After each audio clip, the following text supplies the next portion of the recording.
Question दिया हुआ है सैनिक स्कूल में, अभी 5 अप्रैल को पेपर हुआ था। उसमें कोई वस्तु 20% हानि के साथ 5,840 रुपये में बेच दी, तो उसका सीपी बताना है। अब देखो 5,840 रुपये में बेचा है, 20% का लॉस हो गया, तो मतलब ये 80% की वैल्यू है। और सीपी निकालना है। सीपी हमेशा 100% होता है, जिसका निकालना होता है उससे मल्टीप्लाई करते हैं और जिसका दिया हुआ होता है उससे डिवाइड कर दो। 1 0 से आप 1 0 काट दो, 4 की टेबल से काटो 2 बार, 4 की टेबल से काटो आप 1, 4 और 6, 2 की टेबल से काटो 7 और 3, मतलब 7,300। कौन सा ऑप्शन है? ए ऑप्शन है। ये क्वेश्चन दिया हुआ है सैनिक स्कूल में कि 15 मीटर 8 सेंटीमीटर लंबी छड़ है, उसके 4 हिस्से कर दिए बराबर, तो प्रत्येक भाग कितने का मीटर का होगा वो आपको देखना है। तो अब देखो ये सेंटीमीटर में है, तो इसको पहले या तो देखो सिंपल है कि भाई थोड़ा दिक्कत ना हो तो इसको भी सेंटीमीटर में बदल लो, तो ये हो जाएगा 1508 सेंटीमीटर हो जाएगा। ये हो जाएगा 1508 सेंटीमीटर। 4 बाकी हैं तो 4 से डिवाइड कर दो, ये आपका कटेगा 4 तिया हो जाएगा 12, यहाँ पे 30 हो जाएगा, 7 चौक 28, 7 चौक 28 सेंटीमीटर। अब सारे ऑप्शन आपके किस में है? मीटर में है, तो सेंटीमीटर को मीटर बदलने के लिए क्या करना पड़ेगा? 100 से डिवाइड कर दो, तो ये यहाँ पे पॉइंट लग जाएगा 3.77, मतलब बी वाला ऑप्शन सही हो गया। ये क्वेश्चन है, सिंपल सा है कि भाई इसको जोड़ना है, सिंप्लीफिकेशन का क्वेश्चन है।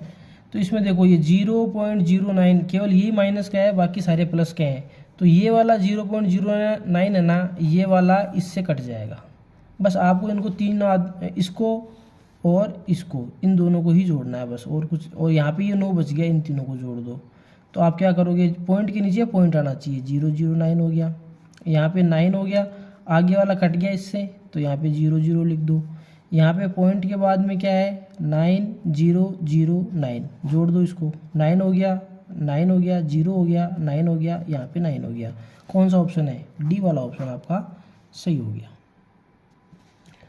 ये है अपना स्पीड वाला क्वेश्चन है, ट्रेन वाला, कि किसी रेलगाड़ी ने कुछ दूरी, आपको डिस्टेंस नहीं दिया हुआ है, 120 किलोमीटर पर आवर के हिसाब से 40 मिनट में तय हो गया।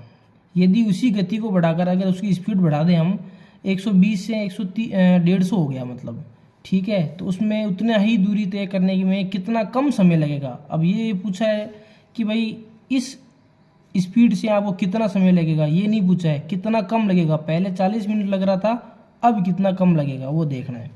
तो पहले ये देखो, पहले तो आप डिस्टेंस निकालो। डिस्टेंस का फॉर्मूला क्या होता है? Speed equal to distance upon में टाइम होता है। स्पीड आपकी कितनी दे रखी है? 120 दे रखी है। डिस्टेंस आपको निकालना है, यहाँ पे टाइम दे रखा है 40 मिनट, ये आप उसमें मल्टीप्लाई हो जाएंगे, तो डिस्टेंस की वैल्यू कितनी आ जाएगी? 120 × 40। अब ये मिनट में है तो इसको घंटे में बदल दो, 60 से डिवाइड कर दो, 1 0 से 1 0 कट जाएगा, 2 की टेबल से काट दो इसको 2 बार, ये हो जाएगा 3 बार, 3 की टेबल से काटो 40, ये हो जाएगा आपका 80 किलोमीटर डिस्टेंस तय करना है मतलब।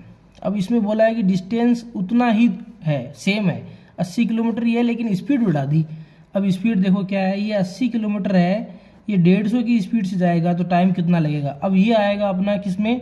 घंटे में आएगा। ये किलोमीटर में है और ये किलोमीटर आवर में है, आपके ऑप्शन सारे मिनट में है, तो इस घंटे वाले को आप क्या कर दो? 60 से मल्टीप्लाई कर दोगे तो मिनट में बदल जाएगा। 1 0 से 1 0 काट दो, 3 की टेबल से काट दो 5 बार, 3 की टेबल से काट दो 20 बार, 5 की टेबल या सीधा ही काट देते चल जाता, 5 की टेबल से काट दो 4, ये हो जाएगा 32 मिनट। अब देखो आपको इसका डिफरेंस बताना है, पहले 40 मिनट लग रहा था, अब आपको कितना लग रहा है? 32 मिनट लग रहा है, तो कितना कम लग रहा है? तो इसको माइनस कर दो, 8 मिनट आपका कम लग रहा है, मतलब ए वाला ऑप्शन सही है।